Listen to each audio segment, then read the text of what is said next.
Hey, what's up to the point, listeners? Listen up to the point. You like my joke? That was like a Tall Paul joke. I apologize for wasting your time.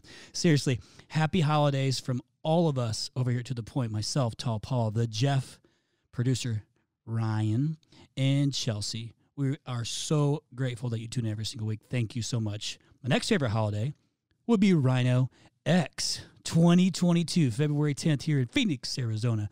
We're going to allow 50 attendees this year. It is going to be a super intimate event.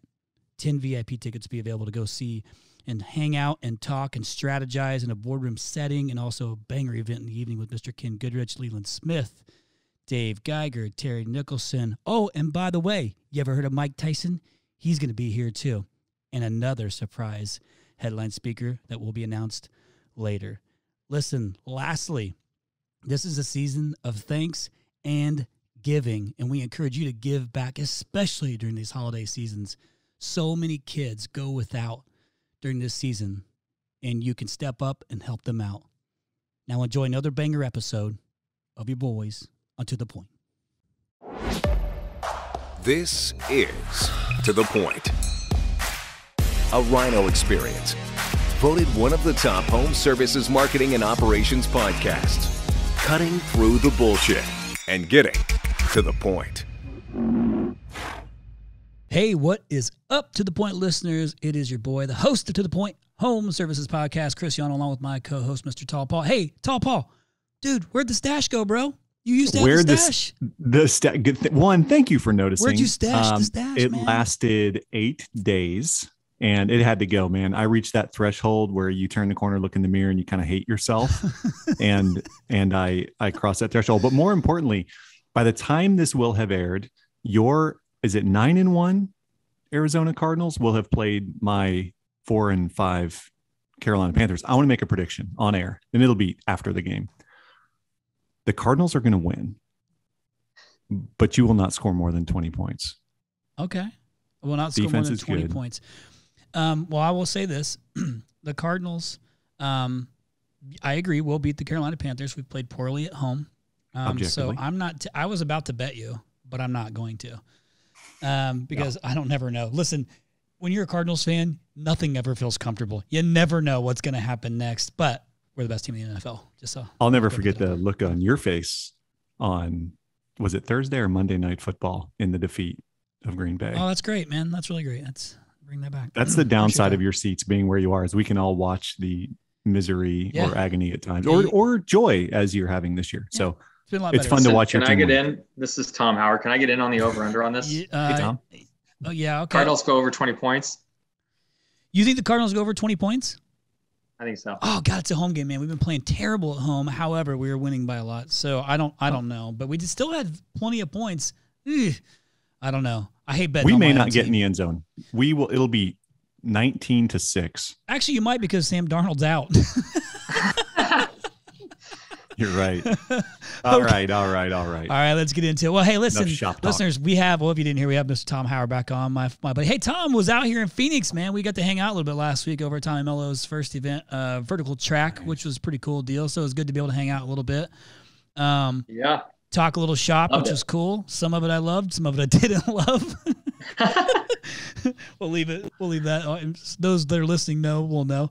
But it was good to see you, man. I'm glad we actually finally got to hang out a little bit. And I thought it was cool. I thought the event was a total success for Tommy. I was really happy to see him put that together, and really proud of him as my friend, for him to be able to pull that off and do something amazing for his industry. So thought that was cool. But it was good to see you, and actually kind of everybody else that was flying in town. It's always nice when I got to fly somewhere to see everybody. I just had to drive 30 minutes, go see everybody. But something that came up when we were in some of the Facebook groups was people were asking about just different updates, with with Service Titan and things like that were coming out, and it came up, and I was like, you know what, maybe we should have Tom come back on and just maybe share some of the things, because it's such an important piece to business. And this isn't necessarily, like we talked about pre-podcast, doesn't necessarily need to be like this big Service Titan podcast, but it is like things that I think that you should expect as a, in the home services industry when using your field management software, that should be available to you to use, to be, to make sure the business is running as efficiently as possible, as profitably as possible, and able to track all the things for you. So I certainly feel like this is a an episode that was worth having, which is why you're here. And I want to give a quick shout out though too, that I got the today at the exact same time, on Toolbox for the Trades is my podcast on Service Titan, and it's the 6 P's to please the prospects. Wow. The 6 P's to please the prospects. Is pie It's in a there? tongue twister if I've ever heard one. Is Paul in there? Paul actually is in there. That's a different P. But the last P, well, that's not that simple. There you go. Hey, You know hey. what? Sometimes you just throw a pass off to the left and someone picks up. That was amazing. You caught your own. You caught your own assist and dunked it there. So a quick shout out to Jackie A. Toolbox for the Trades. Go check it out. Paul, listen. Well, first off, Tom, welcome back. For those maybe who are listening for the first time, Tom is a vice president of customer experience at Service Titan, amongst other things that I'm sure he'll be able to talk about. He's involved in a few companies here and there, maybe Lee's, maybe some others. We'll leave that out there. I heard he at one point in time he was in a concrete business. That's weird. See, ask him about that on the side. He'd love to talk about it.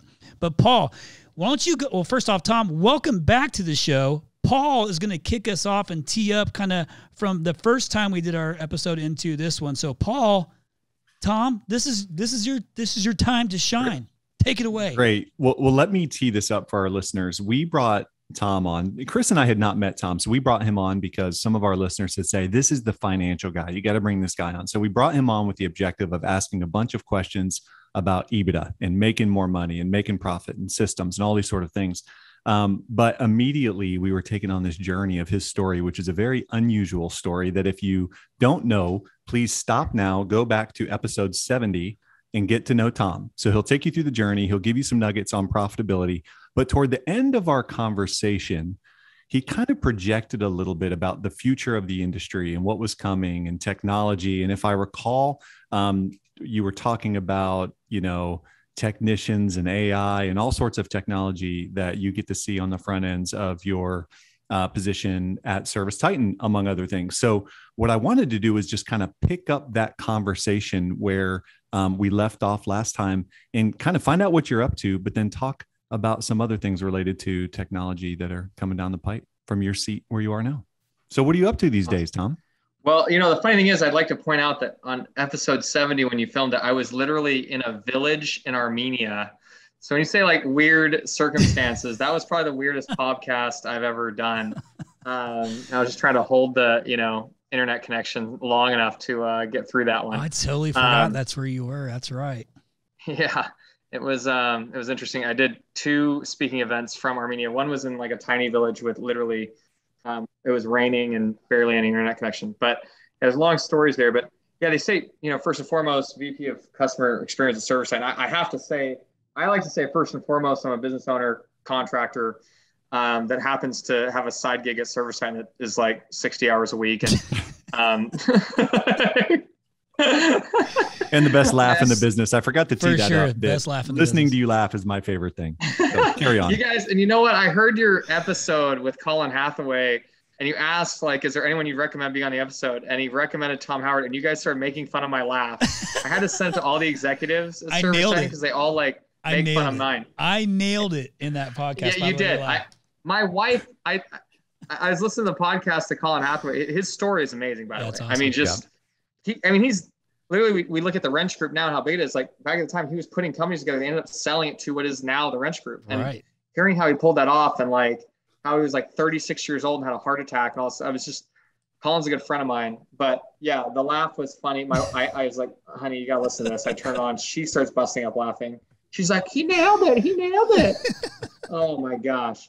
But thank you. Anyway, yeah, I literally I work in the morning 6 a.m. to about 8 or 9 a.m. on my businesses. I do all my Zoom meetings and my stuff, and then after 8 or 9 a.m. I work on Service Titan until however late until I go to bed. And yeah, it's been a wild ride for the past 2 years trying to do all those at once. But just a short one for those that don't go to episode 70. I own Lee's Air Conditioning out of Fresno. We're about 115 employees, about 24 million annual revenue. I own all of that, and then a partner in Brody Pinnell out of Beverly Hills. That should be about 12 million in revenue this year. Then I have a company in Sacramento, California, also branded as Lee's, and does a couple million, and then one in Vegas now, which looks like we're going to do about 13 million this coming year. I'm really stoked about that. And and then a pest control company and some other weird stuff. The funny thing is I get to talk about these, like I'm this great business owner, but no one knows they're all in various stages of disrepair at any given time. Hey, you know what? Your GM has been on this and Brody Pinnell. I'm pretty sure he's your GM. Is Lawrence? Lawrence Castillo? Yeah, he was on one of our podcasts. Like, yeah, he knows. He's an OG in this industry. He knows a lot of people from back in the day. He actually is like, he reaches out to us quite a bit. Like he's listening. So shout out to you, Lawrence. He actually responds like quite a bit to stuff. Seems like a pretty decent dude. I think he's the one that sent the one about Colin to me because I hadn't heard it. Pretty loyal listener there. Really well connected in the industry too, and doing a great job. He's making it happen. He's he doubled the revenue, but more than doubled the profit this year, which is great. And well done in Beverly Hills. So well done. Totally stoked. Various stages of disrepair. What a great topic. Like we'll try to keep it going so we can use that as the title for this one. Yeah. Just like Tommy Mello tells me, Tom, focus on the profit, not on the revenue. And you notice I just list off the revenue. Now they're all making money, which is great. It's just like, you feel like you're spinning plates in the air and trying to keep them all going all at once. And not get fired at service time at the same time, which is difficult. So, you gotta keep everything going. And I just feel like in business, sometimes if you neglect them all equally, you're doing a pretty good job. Like if one of them thinks you're there enough, then you're probably not doing your job right. Is that like parenting? This is great. This is great. So as far as tech goes in this industry, and I don't want to make this whole podcast about server side stuff, make it advertorial, because that would suck for everybody. I can't tell you things that are coming down the pike. We've got a webinar actually happening tomorrow, so it'll be after this podcast, so I can talk about anything that's happening in that webinar. But as we talked about before, we think that artificial intelligence, machine learning is the future of this industry. We have a lot of people talking about machine learning, artificial intelligence, but I don't think they know what that really means. Right. When it comes to things like, we do have a product like called Smart Dispatch that we launched over 3 years ago.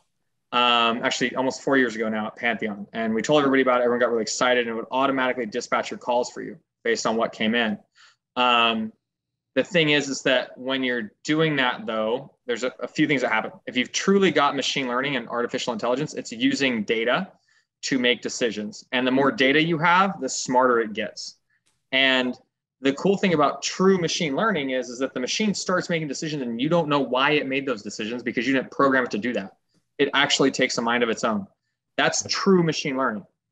If you don't have that and you don't have the data to do that, you don't really have machine learning. You're basically setting up what's called a heuristic model, which means you've set up rules and told it, do this when this happens, do that when that happens. The problem is we launched Smart Dispatch and the machine starts getting smart and it starts dispatching in ways that you don't expect.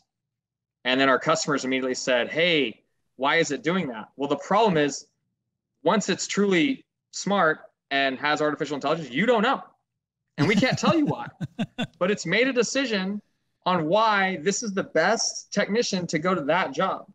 So we're running into a lot of things like, how do we handle this? How do we explain it to customers? How do we do whatever? Especially as you collect more data, it keeps getting smarter and smarter and smarter, making different decisions than it did before, which is nuts. We're going to go ahead and release it to the general public in the next few months. We already have anyone that wants to be on it can ask for it right now. We actually have had people on it for over 3 years collecting data. We have over 1,000 technicians running on this. And it's pretty heavy and pretty cool to have. We've had a few companies with hundreds of technicians that have been on for several years now. So as we go down the artificial intelligence side, like that's going to get bigger and bigger and bigger. We actually are building these models into a lot of things within ServiceTitan. I don't know if I mentioned on the last podcast, but I work with a data science team and artificial intelligence team in Armenia. That's the primary reason I was in Armenia last time. And the projects they work on are kind of crazy. We have people that, every company marks its jobs differently in ServiceTitan or in any dispatch software. They mark them different types of business units, whatever you name your business units. Well, for us, what we'd really like to have is great data on, let's say, plumbing calls or air conditioning calls. We'd like to know if it's service, maintenance, or install or whatever, right? Well, the problem is it's really hard to tell. Some people just put all their jobs under one business unit, so you can't tell what it is, you know? That team actually built a machine that's smart and reads your invoices and can tell with way over 90, I think it was like 97% accuracy, if it's a maintenance, service, or install call. It can tell if it's air conditioning, plumbing, electrical, garage door, water treatment, pest control. It can actually, and it gets smarter as it goes, tell what it is and classify it. Now you would think, why is that a big deal for the customer? Why does that matter? Well, the reality is that as ServiceNet has the data on that now, and we've released the algorithm, I think it was about 9 months ago, just running this thing. And so we can correctly classify all these jobs. Well, what we start to learn is like, okay, a typical plumbing call should have this on it. A typical air conditioning call should have that on it. I can start comparing company data from one company to another. I can tell one company, hey, this is what we recommend you do in order to increase profits. I can tell them, hey, this is your company versus other companies. Now, I can't show you other companies' data, but we can show you metadata. This is where you stack up against other people in your industry. People say, oh, I'm different because I've got 22% commercial and I'm 78% residential and I'm different than the guy that does X, Y, Z. It's like, guess what? We already know. Right. We already know how much is commercial. And by the way, that's another algorithm that we built. We can tell if you're commercial, residential, every single job, even if you don't market in any way, shape, or form. Crazy. We purchased property data across the US so we can actually see all kinds of stuff about the property. And we've given that data to our users so you can see it on there. And we really think big data is what's going to change everything for the trades. It's going to empower contractors. Really what we know and believe is that, you know, there's a lot of big threats to contractors out there. People are worried about the Uber of contracting coming out. They're worried about Amazons and Googles and whatever, Yelp. Now, we don't have anything against those companies, but what we do have is a desire and a need to make sure contractors are taken care of and that contractors can compete. And so if we can build those algorithms and put them in the hands of the contractors, if we can tell them, hey, this is where we recommend you go, here's, you know, markets that are underserved, here's whatever, they can really start making a win. ServiceTitan doesn't have any intent or desire to get into contracting. We have no desire to become contractors, you know, and make our own contracting business to compete with contractors. It kills our valuation. It kills whatever. It's just not what we want. What we want to do is we want to make sure that we give the tools to contractors. We don't want to be the, you know, home services provider. We want to be the tool that home services providers use to get there. And we want to have the best tool out there and make sure that they have everything they need to go fight. So that's really where we see things going. Does that make sense? Perfect sense. Yeah. Thank you. I want you to go a little bit deeper on threats. You kind of mentioned some of the, you know, normal threats that are out there, the Amazonization or Uberization or whatever, but talk about some specific threats that are headed toward contractors over the next 2 to 3 years that may relate to big data or just outside tech. Like what's going on in that space? Yeah. You know, I heard a story, so I didn't, and I'll call out, Victor Rancor put on an event in Vegas a little while ago, and I was really proud of him for something he did there. And it got kind of hairy, but they brought on a sponsor, so to speak, and they gave a speech, and it was I don't want to use the name of them, but they rhymes. It with, was rhymes what? with rhymes. It's with. on the agenda, right? No, yeah, it's kidding. play backwards. So anyway, they got up and talked about contractor ratings, and they said, "Oh man, we're gonna start releasing to homeowners," and they were advertising this to contractors as if it was a good thing. We're gonna start advertising to homeowners that, you know, how much jobs are worth, and it's like, why would you ever do that? we don't want you to do that. And I was, you know, Victor and Ishmael were just kind of frustrated, like, guys, you can't do that. It's not. And this is nothing against that rating agency. I think they just didn't understand contractors. Hopefully they're going to pivot and not go down that direction. I don't want to mess up a relationship with them or anything. I happen to use that particular company a lot, Just and a I pay them a lot of disagreement. money in ad spend, It's but just a I don't want them disagreement. telling my contractor what they should be spending, or my customer what they should be spending with me. Sure. These kind of threats happen all the time. And when they start deciding how much jobs should be and which contractors should go and should not, and they start, regulating things, which is basically what happens there, it becomes a serious problem for contractors. It becomes a cheapest price wins game, and we don't want that. Yep, race to the bottom. Yeah, and quite frankly, this is not just idealism. ServiceTitan doesn't want that to happen because, quite frankly, we know that if you're going to use ServiceTitan and be the best of the best, you've got to have the best tools and you've got to be able to charge the best prices. And best prices doesn't mean the lowest. In fact, quite the opposite. We want you to be able to provide the most value for your customer and be able to provide prices that basically allow you to feed your families and have good, retirement packages and have the best benefits and everything else. We don't want any of those other threats to be able to come in. And quite frankly, if someone doesn't stand up that has the funding and the ability and the brain power to fight, it's going to be a problem. So I think we've got to step in there and make it happen. Hey, to be a little dramatic, maybe go in the weeds a little bit. So this vendor shares this point of view with the group, and then Victor and Ishmael come together to kind of like reverse what the vendor said and kind of put them in their spot in front of the audience. They did. They said, "You guys are nuts." Like, I can't believe you, like, they went off on it. And I mean, the two of them teamed up, which who knows? I mean, Victor and Ishmael have been fighting for years, right? Like, and to the two of them I think that's what we have to do in this industry is we have to unite each other, right? Mm-hmm. And stand up and say, what's right is right and what's wrong is wrong. Like, and make a stand together and say, look, this is where we need to go. Because if we get divided and start fighting with each other over stupid, petty things and don't really like focus on what is best in the end, which is creating a service industry in the United States that people can be proud of, that students want to, get into. Be a part of. People talk about, oh my gosh, we have a shortage of technicians in the trades, and we just need to make more tech schools. I got news for you. We got tons of tech schools. They're half empty. My former business partner is a teacher in one of them, can't fill his class. We have enough tech schools. The reality is no one wants to be a plumber. No one wants to be an air conditioning guy, like electrician. Let's do something to show that we're professionals, that we can compete, that you can make good wages in this industry, and show not only each other, but the country in general, outside of this country. Like, it should be respectable. If we do that, you're going to have people knocking on the door. Guess what? We don't have a shortage of attorneys in the U.S. And it ain't because we have a bunch of law schools, because everybody wants to be an attorney, right? Like, let's make it so people actually want to get our industry. Let's unite together to do that.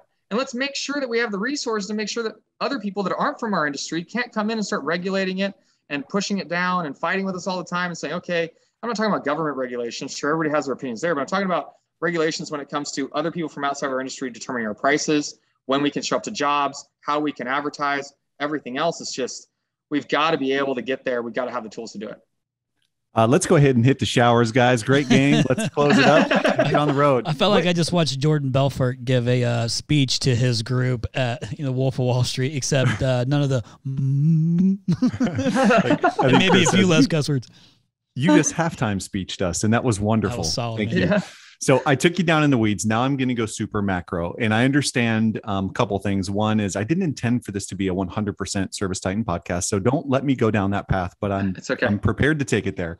I also understand that this is your company, and there's certain information you can and can't share. So if I ask anything that's off limits, please put me in my place, Or just answer before attorneys do. ServiceTitan earlier this year had a $500 million investment. Now, some people might be hearing that for the first time. Some people may be hearing that and really have no frame of reference to what that means, Right. the significance of it, or the context as it relates to the SaaS business, the SaaS world in general. So SaaS meaning software as a service, listeners. There we go. Thank you. So Yes. explain to me the significance of the investment, and then talk about what you guys are going to do with it. Awesome. So, I can tell you, every 500 million helps. It really starts to add I'd up. imagine. Yeah. You do a little Where bit did of that come work. from, Chris? Who was the guest that was Terry? Was it Terry Nicholson? That's Every right. 500 million Every helps. 500 million helps. Go ahead. Sorry. Yeah. I gotta tell you, I mean, yeah, you gotta have, I can't tell you, I don't want to get myself in trouble with legal here, so I have to be very careful on these things. But Yeah. I can tell you that when you raise money like that, you know, it is very significant. I don't know how else to tell you, but 500 million, no matter how you look at that, is a big deal. And what happens is we want to use that to try to make the best features and benefits that we can. Because as contractors know, like there's so many things that we as contractors want in a software that quite frankly don't even exist right now in any software. There's just stuff out there that just, you know, we wish we had. And we've got to spend money in order to build those things. And it is amazing as you get bigger. You know, we had someone asking the other day about automatically sending out invoices to customers at the end of a job, which they said, why can't you just make it default to auto send it? And we can, and we're actually releasing that pretty soon. And it's thought, well, why do you need a release? It's like one line of code, automatically send invoice. And I think, well, think about this. And this is before I got to server side, and I would have said the same thing. Mm-hmm. But here's the reality of the situation. If we make that checkbox, which we could, and now you go out on a job and you've got, let's say it's a landlord-tenant situation, and you don't want that invoice going to the tenant or the tenant seeing it because the landlord demanded that you don't. But we just had a checkbox that says it's either on or it's not, and it gets sent to the tenant, and now you get a freaked out landlord calling at the end of the day, yelling and screaming at you because you sent it to the tenant. Well, now what's going to go? What's going to happen? You're mad. Oh, what about the commercial one? Man, first time when ServiceTitan is like 5 years ago, came out with text alerts to notify the homeowner when you're on the way and when you're arriving. Well, I want that. Heck yeah, I want that. I want customer communications. Well, I turned it on, and we have a health club that had 74 locations in California. And I had like 14 service calls that day at different locations. The CEO of the company had his name and phone number on my customer screen as one of the contacts. The CEO of the company got 14 text messages that day and lit me up. And luckily, ServiceTitan thought of this ahead of time and made settings so I could turn it off for different job types or for certain business units or certain customers. So of course, we're like scrambling, trying to turn this thing off, something we had turned on. Now, same thing with this automated invoicing system. It's like, that's great. We can automatically turn it on, but what we've got to do is keep in mind, we have 5,000 customers. We have contractors all over the country with different business models. Okay. And you've got to make sure that you have a settings page where you can say, hey, I've got landlord-tenant situations. Maybe I wanted to turn off on the customer page. Maybe I want to turn off on the job page for a specific job because something special is going on. Maybe I want to turn it on and off for different business units, job types, whatever. We have to have all those settings available. Now people say, well, simpler is better. Make it simple. I'm like, no, it's not. It's not. Like, trust me, you have jobs that you don't want these to go out to. Now, this is a tiny, tiny little feature that you would think would take 5 minutes to program. No, we have to make sure every opportunity is there so the business owner can run their business the way they want to run it and have controls on all their stuff. So it's going to take a while to make sure that this is right before it gets released. So when we get something, $500 million, whatever the investment is, when we get that money, we have to make sure we deploy it in ways to build things for contractors that people can use. And even then, after all that testing, all those ideas put forth. By the way, these are all ideas on that one little automatically send the invoice thing that had to be thought of before we did it. It's easy to make a product that's really like, snappy, and you can get it out there and like just send it to a few people, but you only have 2, 3, 4 people using it. Okay, but then you add another client that needs it a different way. Now you've got to keep developing. Those development dollars add up. When you have 5,500 of them, we got to make sure that we build stuff that's really solid, that anyone can use, and they can put it in there. So yes, 500 million is a lot of money, but we will deploy that and make sure that we continue to develop into the future. We want to make sure that we are, the most stable and well-funded company that can keep developing everything that needs to be done, and it's going to handle the stuff coming down the pipe. Hey, real quick, I'll interject before you go down that path, Paul, whatever you're going to ask next. But Tom, I think I can't remember if we talked about this or not, but I've been flirting with the roofing industry. I don't think it's any secret at this point in time, mainly because Geiger's bought into it and kind of pulled me into it a little bit, and I'm kind of went down this roofing path. I only say that to say, as I went to some of these conferences, I got to speak in them. I seen kind of their like leading field management software companies. And it's not even close. Like the sophistication is not. I'm not saying that there's some differences. Like, I mean, even from ServiceTitan versus like some of their other big companies. I don't want to throw out any names, but anybody in the industry knows who pretty much they are in the roofing space. But it is like cumbersome, still jinky, nowhere even near what ServiceTitan is. And so it's weird for me when I go and I don't, and it's like, it's hard for me to make a suggestion on any of them. So I don't. They haven't even tried to attempt, a relationship. At least with ServiceTitan, I have enough customers that use it, so many that use it, and I've been able to meet Vahe and you and like some of the guys that I feel like I'm kind of in a little bit and kind of like we all have a lot of crossover, but I also believe in it. You know what I mean? Like, I legit believe in it, and I'm struggling, man. Like, so I can only imagine that if ServiceTitan really wanted to own that piece too, it would be really easy. It would be really easy for them to come into that space and own it.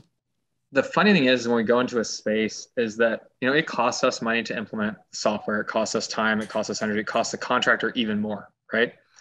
And it's not just, we want to make sure that we give it to people that it's going to be effective for and make money, not just because it's idealistic, but also because they lose, we lose, everybody loses if it doesn't work out for them. Right. We have an extremely low churn rate, meaning amount of people that leave. Yep. The lowest I personally have ever heard of in SaaS, and I've probably seen the churn rates for 15 or 20 companies in this industry. Bottom line is that we want to make sure that we're going to provide for them. So roofing is one of them that we've kind of looked at. Also, but I got to say, we get surprised sometimes. Tommy Mello at A1 Garage Door, we wouldn't sell to him. Right. And he got frustrated, called up Ara Medesian and said, look, you have to give me this. I have to have it. He sends Ara an email. He still has the email he sent to Ara, the CEO and founder of ServiceTitan, saying, you got to give it to me. Ara's like, okay, fine. This guy, he's in garage doors. It's never going to work for him because garage doors are such a small average ticket and they're not that complex and the industry hasn't gotten there yet. Tommy Mello goes from like 5 million sales to he's clearing 75 million. He's got like his earnings percentages are sky high. Right. I'm on the board there. I don't want to talk too much about it because I've got NDAs signed, but his growth rate, by the way, if he would have been over 100% growth rate this year. He's more like 80%. But he has $10 million of doors that he's waiting on coming in due to COVID. They can't deliver them. He's got installers, everything waiting, signed contracts, and he's just waiting for them to show up. I would love to hear him tell that to the board, by the way. I can just see him in front of the room being, with all in his flip flops and pink shorts explaining that everything's stuck on a boat in Long Beach. He loses his mind over it. I get phone calls from him at 11 o'clock at night, frustrated, just like he's always got the new idea though on how he's going to fix it. That's the cool thing is he's found his way around. I mean, who would have thought one company is going to go past $75 million in garage doors, right? Yeah. I'm like, I just, whatever. Yeah, but that's unbelievable. That's actually a really good example of too. And I understand all that too. And I'm going to make one like small comparison to this too.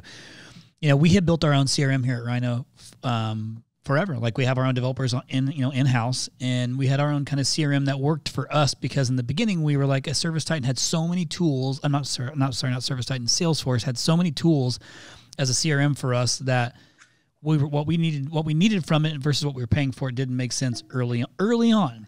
At least I couldn't make sense of it with what I knew.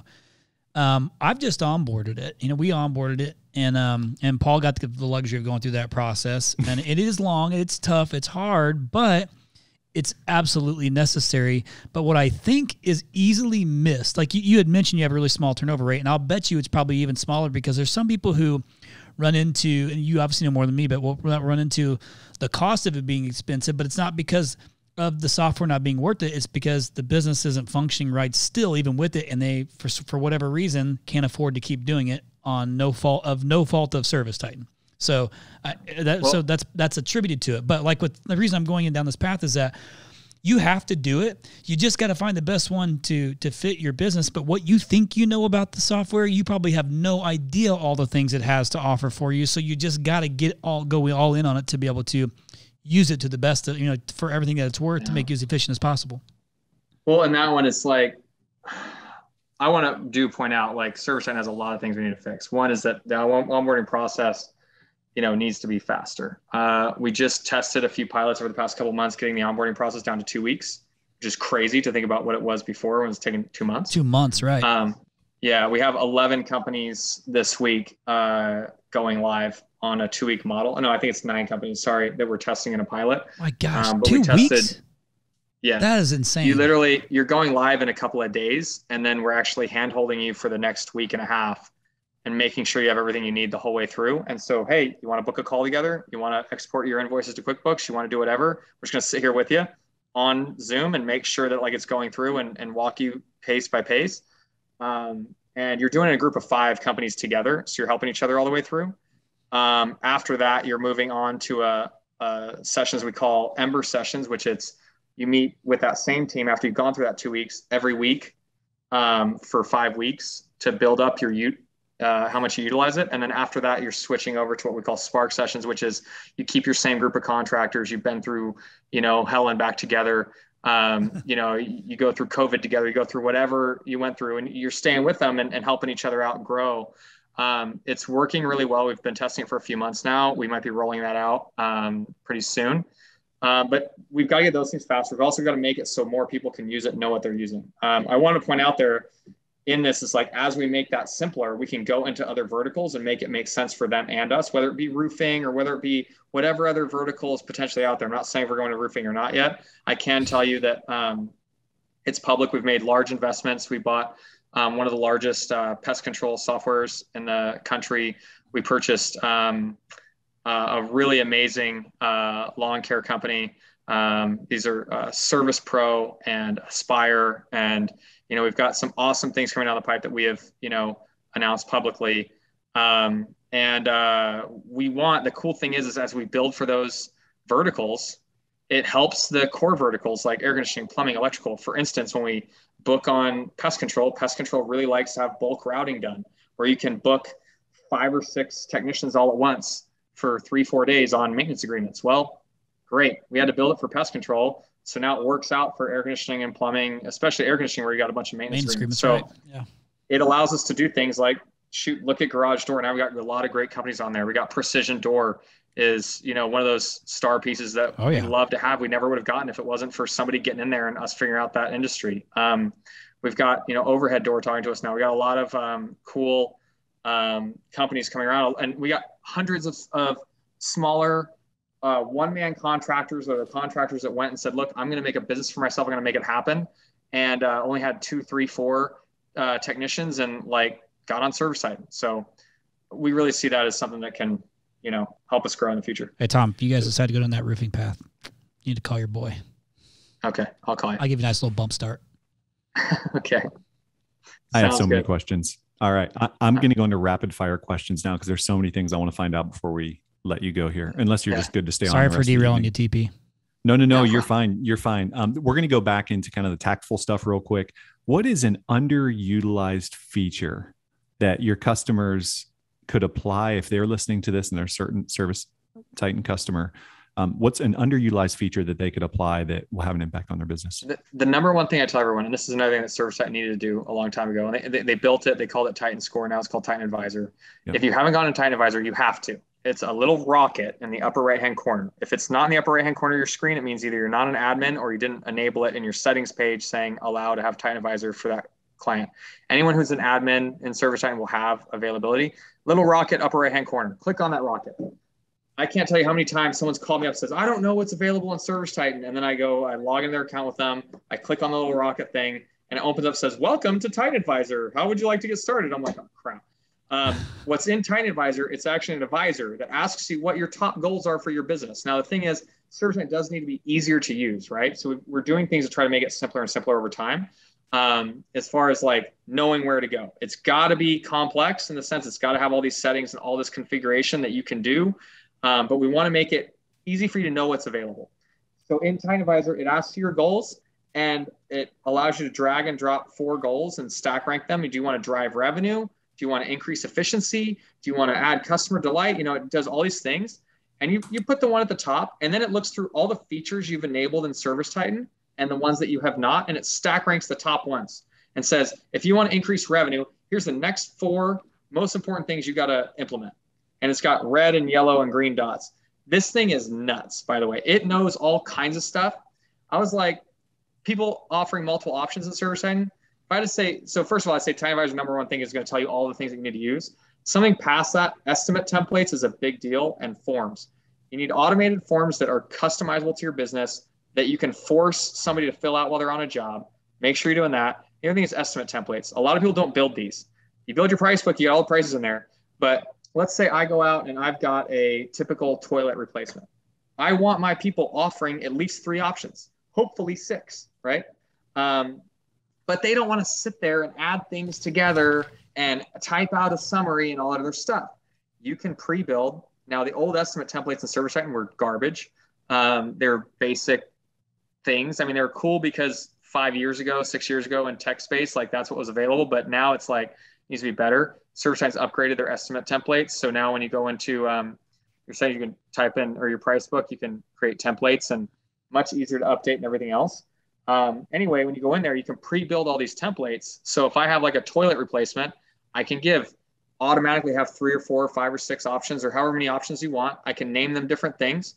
Make sure you preset them up. So when your people are going out there and presenting, by the way, they're like, oh, my technicians or my plumbers would never use it. Well, yeah, they will. And the reason is because they always follow the path of least resistance. They're going to do whatever's easiest. And if a template is right there, you're like, okay, create an estimate, and it has a list of templates, or you can build your own. They would much rather just click a button and have template and just walk away. 100%. Right? Like, it's always going to happen. So they're going to click it and present options to the customer. Well, Titan Advisor actually gives you information in there. If you go to offering multiple options to your customers, it'll tell you what percentage of your technicians and what percentage of time they're offering multiple options to the customer. It actually checks how often do they hit the present button, because a lot of them like to go in there and just say, oh, this is the one you need. Here, get the signature. Right. They'll use the template if you put it on there, but they don't want to present. They go through all that stuff. They're like, yeah, you want the mid-grade? Okay, yeah, click here to sign here. So ServiceTime will actually check to see if they're presenting it to the customer in the home or not, which is hilarious because you can catch them. I had a company that I walked into. I was like, do you know that 2% of the time your people are actually showing the estimate to the customer before getting it signed? Did you know that? And they're just like lost it. Mind blown. You know, it's all in Titan Advisor. I check it out. It'll tell you like how many times they write an estimate up at all. What percentage of the time they offer multiple estimates, and what percentage of the time they actually show it to the customer. All that stuff's in Titan Advisor to give you information. It'll check how often your people are clocking out for their lunch break, and if they're skipping it, and if they're getting meal penalties, that kind of stuff. Like, that's the stuff that really I think is like untapped. And it's just such a thing. It's built for business owners to be able to know what they are and are not using and what's available to them. I'm just blown away that there's 6 different types of toilets. I thought for sure there was only 1 or 2. This is going to be no surprise to you, Tom, but Paul loves the toilets, like with the bidet. He just I have to have several toilets in my house because I'm full of it. Yeah, and there you go. All right, we're circling the drain here. Okay, so this next question is kind of a weird statement and definitely a weird question, but we're going to wear your owner operator hat, your investor hat, and your software guy hat all at different times. Okay. So as an owner operator, an investor, you have to have a certain perspective on the state of multiples right now, right? For those businesses. Yeah. And as a software guy, you're clearly in tune with what multiples look like for software companies, right? Yeah. Which I'd like you to share and teach our listeners. Yeah. Is there a world in the future as contractors become more tech enabled where a valuation of a contracting business could look a lot like a valuation of a software business? So maybe explain the 2 differences and let's talk about what that looks like in the future. Yeah. So as many of you know, when you're going to sell your contracting business, it used to be very heavily, pushed towards memberships. I mean, it's not really something that, sure, investors love memberships. They kind of expect it, but it's not nearly, Ron Smith wrote his book, HVAC Spells Wealth, back in the day, and memberships is the big thing. And that's how they value companies. How many memberships do you have? If you were selling a franchise, usually that's what they wanted. I've been on sell side. I've been a sell side consultant for multiple people selling their businesses. I've been a buy side consultant, helping private equity firms buy businesses. I have sold businesses of my own. People don't know, like I've sold businesses in weird industry. I own the California Autism Center, for crying out loud. Just weird stuff. Yeah, we could go down that road. But the bottom line is that nowadays in contracting, the big thing is EBITDA and a multiple of your EBITDA, your earnings before interest, taxes, depreciation, amortization. And they care about memberships, but not, honestly, there's been a few sales that it didn't even come up in the conversation, which is really funny. Way different than it was 15 years ago. Right. Sure, we sell memberships. What percentage of jobs are membership jobs, and that's it. They move on to the next question.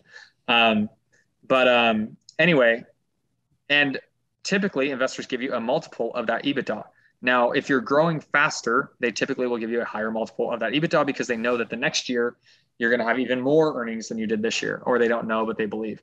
Now, you're basically looking at profit. In the SaaS industry and software, you're looking at a multiple of revenue, which would be crazy awesome in our industry if we get to that point, right? Like anyone who owns a business is like, oh my gosh, I did $1 million in revenue and I want 10 times the revenue for my business is $10 million. Like that doesn't happen in contracting today. I will say though, and you guys had Ken Goodrich on the other day and they talked about this a little bit, but maybe they did, maybe they didn't. That's right. Maybe they did, maybe they didn't. And, we talked a lot about how building in tech-enabled things into the business and making the business tech-enabled has gotten investors a little bit more excited. And it happens in every industry. If you can show this tech-enabled piece that shows like, hey, we're making it easier to, I don't know, sell jobs, fix air conditioners, diagnose things, whatever, in a more efficient way because we have tech that other people don't have, or we've used the tech we have better than anyone else. Usually they're willing to pay a little higher multiple. They're looking at, wow, we can scale this better. That's why software gets multiples on revenue. It's not because of, oh, they just don't like air conditioning and plumbing or garage door or whatever. It's because they know that they can take a software company and scale it much easier. It's all about scale. And when they scale it, they don't have to worry as much about, costs of revenue, like paying for more equipment, paying for labor, paying for everything else. So the more tech-enabled we get in our industry, the more those multiples, at least from what I've seen, have been increasing. If you look at the multiples now, by the way, versus what the multiples were 20 years ago in our industry, 10 years ago when I bought my company, I would have been stoked to get a 5 times multiplier on my EBITDA. Stoked. I would have loved it. Now, if I don't get an 8 or a 9 or a 10 times EBITDA or 11 or 12, like I'm frustrated. Now everyone's saying this is a bubble. It's going to burst. It might, but the reality is I've never seen multiples like this in the industry. We had big roll-ups back in the day with Blue Dot and service experts and everything. And they became publicly traded companies and they got big multiples and then they crashed. We don't know what's going to happen. I can't project that. But what I can say is that as I can clearly see that as tech gets into this industry and gets stronger, I can also see that that consolidation is happening, that people are getting much higher multiples for their businesses. So do I think it's going to get to the point where, you can sell for a multiple of revenue in the future? Probably not. Definitely not like the multiples we're seeing in the SaaS space right now. Software as a service, as Chris pointed out. But yeah, I would definitely be focusing on what can I do to become tech-enabled, and don't stop at like, I'm not telling you just invest in ServiceTitan, you're going to get a better multiple. That's not what I'm saying. What I'm saying is go the extra mile. Sure, invest in ServiceTitan, invest in, integrating things more effectively. There's integrations with ServiceTitan that you could be using that could make your, system better that don't generate any money for ServiceTitan. I'm fine with that. Like, just do what you have to do to make sure that you can become as profitable as possible, but also as scalable as possible if you're looking at selling your business. I'm going to throw out a plug real quick too, because, a lot of because we have so many ServiceTitan, like we have so many mutual customers between Rhino and ServiceTitan, that I love that they have the API feed that pulls the revenue into the dashboard so we can legit see what a return on investment was every month for every customer that utilizes ServiceTitan.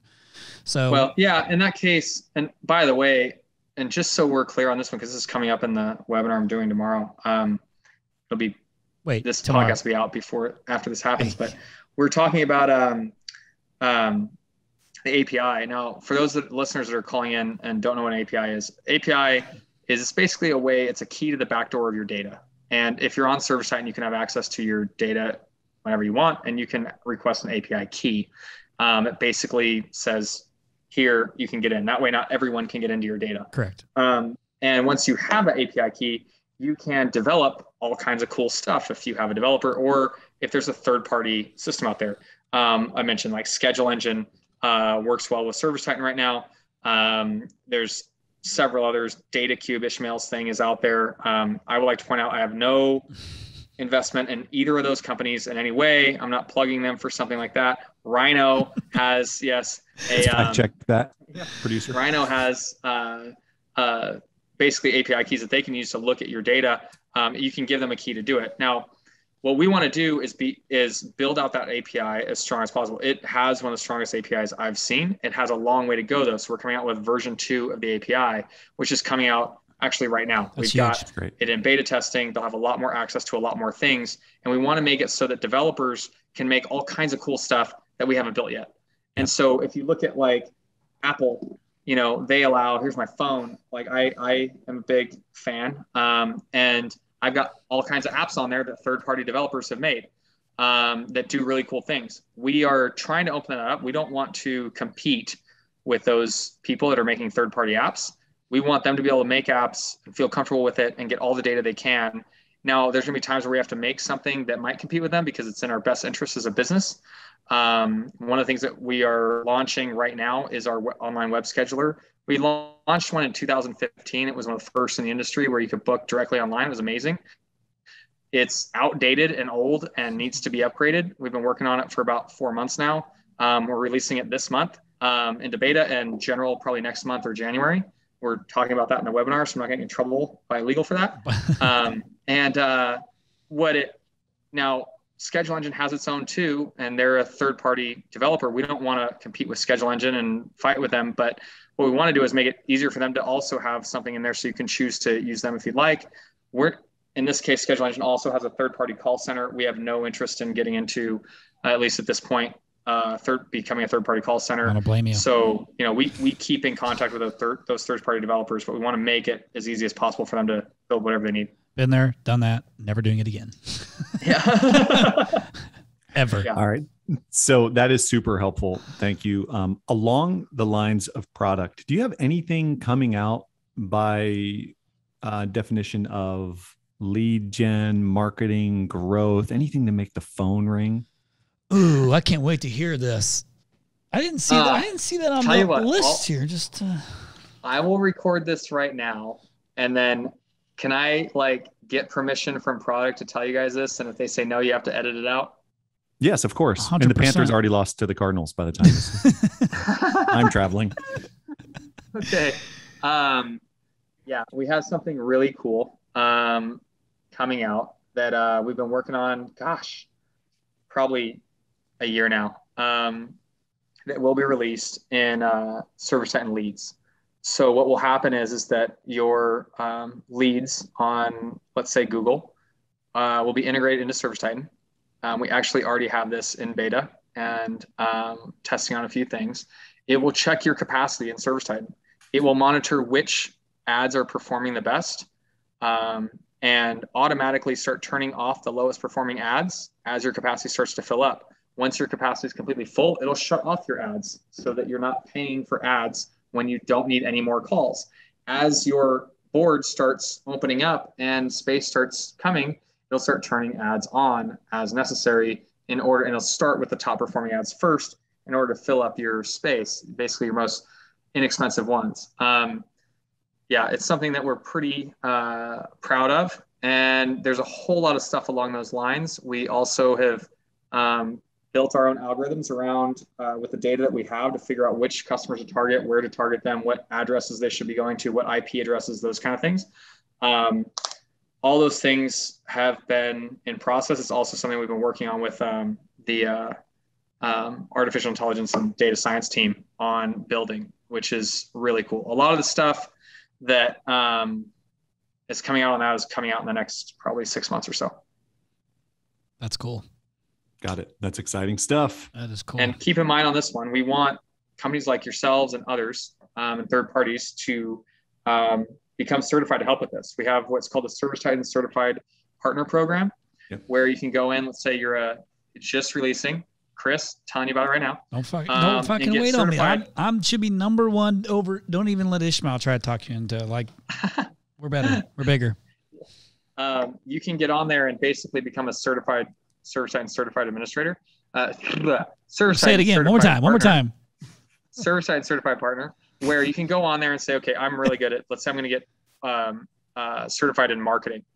And now you're listed, and ServiceTitan would list you off as a marketing agency that's certified by ServiceTitan as someone who's proficient in ServiceTitan and can speak well enough to the product that we can rest assured that when you're working with ServiceTitan users that you know how to get through the app and help them with their things.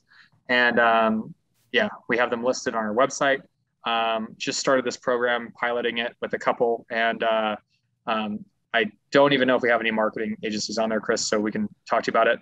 But we want marketing agencies and other agencies that really know this stuff well, coaches, trainers, whatever, to be certified in all kinds of things, accounting, marketing, and on, so that when they say, hey, I want someone that knows ServiceTitan really well, that'd be helping me with my stuff. I get that all the time. Tom, can you come to my office? I'm like, oh, gosh, I used to own a company that I used to consult for, and we were booked out like 6 months to a year sometimes. And it's crazy. So what we want to do is we want to enable everyone else to be able to do that really quickly. And then we want them to be able to charge the customer directly, work with them directly. It's their own relationship. We just want to make sure that they have some level of proficiency in the product before we start promoting them as a certified partner. Mark my word on this. One, you're creating jobs, which is awesome. And you're not capturing the direct value of the fee, but you're building value everywhere with that. But mark my word, there's someone listening to this, maybe not listening to this, but there's someone that's a power user at a plumbing company in Omaha that makes just over minimum wage, right? Who can very, very well be a millionaire if she takes these skills and offers that as a service to contractors. Here's the funny thing. We don't want to rob from our customers. Who doesn't use ServiceTitan? Just so we're clear.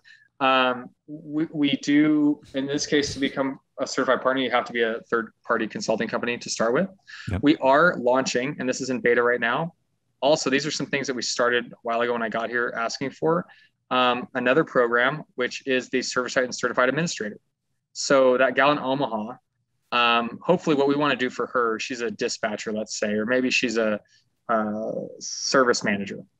We want to give a bunch of classes and trainings in there to get certified and have a little badge that will show up and say, I'm a certified administrator. It's in testing right now. I think we have like 15 people going through it. And a business owner could send their person to become a certified administrator. Now it's all remote, so you can do it right online anytime you want. You can take the classes and take the tests, and they'll be learning all those things as they go. Now, hopefully that person is going to help that business grow and get bigger. And hopefully they're not going to make $15 an hour anymore or $10 an hour. Hopefully they're going to make $30 an hour or $40 an hour because their business is so profitable and amazing. Because with ServiceTitan, what we realize is, gosh, selling a new company on ServiceTitan, it's expensive. Most of the people on here are business owners. You've got to pay commission to the salesperson. You've got to onboard that client. You've got to do all these things. For us, we would much rather make sure that company is as successful as possible, because they're going to hire more people. Because guess what? You know how cheap it is for us when you hire a new technician and give them an iPad? It's costs us almost nothing, and you're adding revenue to us and yourself. Right. So we want to make it as easy as possible for you to grow your business, not just idealistically. We've lined up our incentives with yours. We want you to be the most profitable, the biggest company in the world, because you're going to have the most technicians, and we charge per technician. So, got it. All right, we're going to wrap up here for the sake of time. I know you've been very generous. I want to. Oh shit, we're almost an hour into this. Two more questions. A lot of attention on ServiceTitan. You've got a lot of users. I'm in some of the groups, and I see the constant product feedback that's coming in, and your team does such a good job with it. Do you ever feel, as you guys continue to grow and win, do you ever feel that there's a target on your back? Oh yeah. Anytime you're at the head of the pack, you're gonna have a target. We get attacked. I love it. I love being the target. Yeah. I mean, I hear people complaining about LeBron James. I'm like, dude, let's just be realistic. Okay. I don't care if you're a Jordan fan, a Kobe fan, a LeBron James fan, like the guy has skill. I'm not going to complain. I can't dunk like that. I can't run a team like that. Like, I'm sorry. And I'm a Jordan fan. Like, I grew up in the Jordan years. Okay. And no one's going to take Jordan away from me, but I have to give props to LeBron now. But because LeBron is in the position he's in, he's going to take heat. That's part of the game. Yep. And we know that the worst possible thing that could possibly happen is ServiceTitan gets complacent and thinks that it's on top of the world and owns everything. 100%. As soon as that happens, they stop developing. The contractor loses. ServiceTitan loses because eventually someone's going to come in and take it from them. Like, it's going to take it from us. Whatever. I say them. I know I'm part of ServiceTitan. It's hard for me. I think as a contractor. I don't think as a ServiceTitan software guy. It comes across. But so I actually love the competition. There's been so many big competitors out there over the years, and literally every year there's another one that comes around. You know, one came out in 2017 or 2016. It looked just like ServiceTitan, in my opinion. Mm-hmm. I mean, it looked very, very similar with almost everything on it. Very similar features and functionalities. I thought, oh my gosh, this is it for ServiceTitan. What happened was ServiceTitan just doubled down and made more features, and bam, that was it. Gone. It kept going. So we've got to make sure that there's competition there, that we make sure there's a target on their back. We got to make sure that we respect that and realize that other companies can come in and do it. So we better keep going. We also understand though, like, it's hard to build a software company. You know, when you're spending as much as we're spending on research and development and as much time as it takes, we know how long it takes. It's easier to come in and copy it if you want to, because you don't have to do all the learnings and building. But I haven't seen very many copies or anything like that. But to be in the front and keep going, like, we got to make sure we do that. It takes extra money to develop and innovate in new ways, and we're going to have to keep doing that. Complacency has no vacancy. I will just say that I used that before. It's so true. I loved hearing you say that. And I feel like, I've been in business now, going to my 14th year of doing internet marketing for home services businesses. Like, that's my life. You know that, Tom. Paul knows that. But I feel like every year I've always tried to position myself, and I speak on behalf of me and the company, as the most progressive company. Like, I'm always trying to find the new things. Like, you know, and I had a meeting yesterday. I'm going to name drop here for just a second, but this is for the sake of the conversation. But I had like a quick 30-minute meeting with Gary Vaynerchuk yesterday. I was able to pull some of the team members in to be a part of it. But it's because I don't always have the answers, but I'm always trying to find, like, what am I not paying attention to that I need to pay attention to with the position that I'm in and with the customers that I have or the industry that I serve.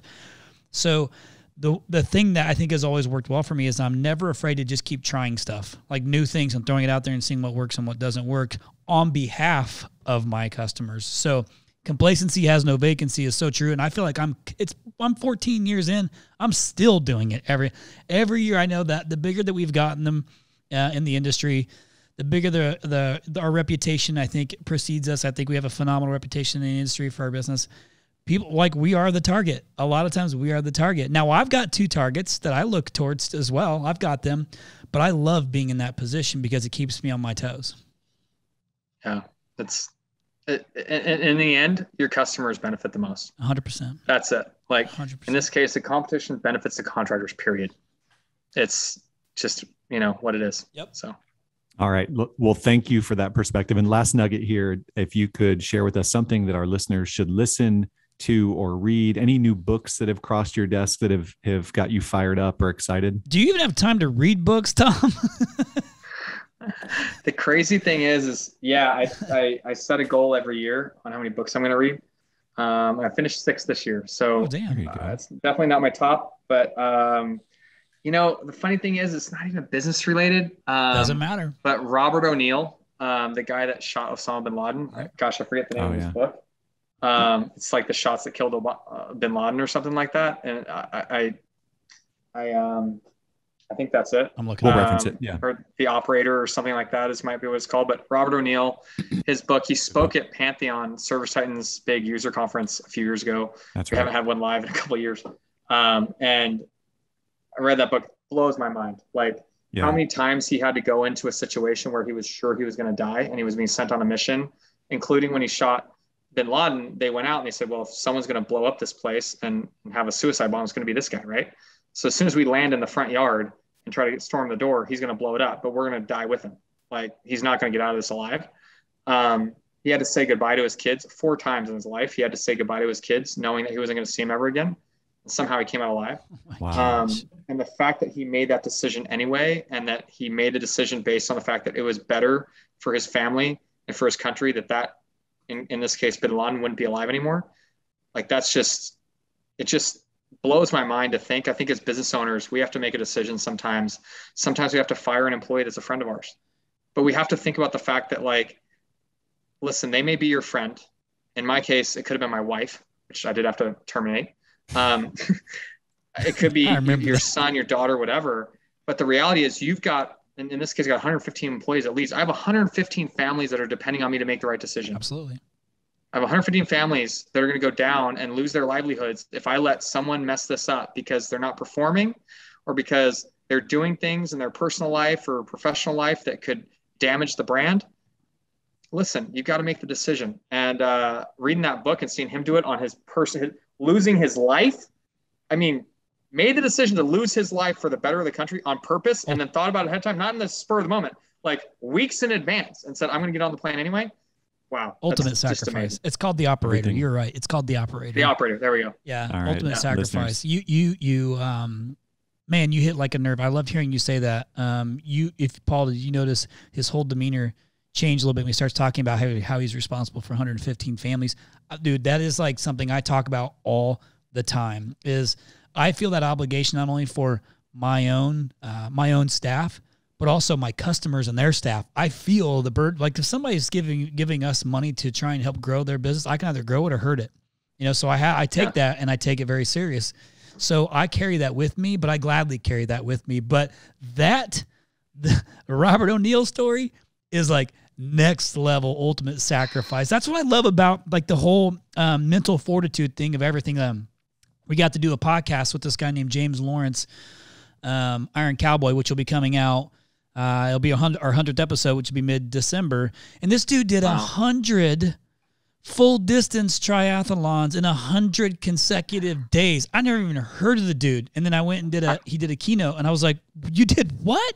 It was amazing. Dude, it's on Netflix. Yeah. I watched his, yeah. We had him on, and I like when he gave his keynote and I'm listening to him, I'm like, this is incredible. Like it wasn't like it was just mental. Like he was physically shutting down, and how you can kind of work through that is so intriguing to me. But when you're talking about death, that's a whole different story. Yeah. All right, Paul. Sorry, go ahead. No, you're good. Thank you so much for your time. This is a pretty long one. Who knows? It may end in 2 episodes. But Chris, why don't you leave us on a positive note? Share what one of our listeners says about listening to the To The Point podcast. Yeah, sure. So, well, thank you, Paul. And ironically, we are recording this on November the 10th. So we have Veterans Day coming up. So appropriately throwing out that book there. Let's see. Okay, yeah. So review. Here we go. Great podcast! Exclamation point! 5 stars. Love these interviews, especially with ones with guys named Tom Howard who have fired his wife. No, I'm kidding. That part's in there. Love these interviews and the marketing strategies that those guys share. Great stories telling about the HVAC agency. Good stuff. And the name of this person, Paul, is called Pretzel. Interesting. Pretzel, thank you so much for your kind review. We really appreciate that. Seriously, like we really do love that type of stuff. Tom, dude, thanks for coming on again. I think we're about a little over an hour into it, but that's what happens, man. When you got a bunch of buddies sitting here chit-chatting and it goes down a path, you just go. Thanks, guys. It is a lot of good info, man. But thanks again for coming back on, brother. I'm sure this won't be the last time. All right. Thank you. We'll see you. TP. Good job, bro. Bye. Good job on Bye. the questions, man. I loved it. And then fun. and listeners, man, like we're so extremely grateful that you continue to come back and listen and keep subscribing. It's been really cool to see the back half of this year, like a nice spike in subscriptions and listeners and podcast streams. And so everybody's either really getting ready for next year, so they're listening more frequently, or what, or maybe it's just our guests are just keep getting better and better. I don't know what it is, but we're certainly grateful. So until next time, we'll see you.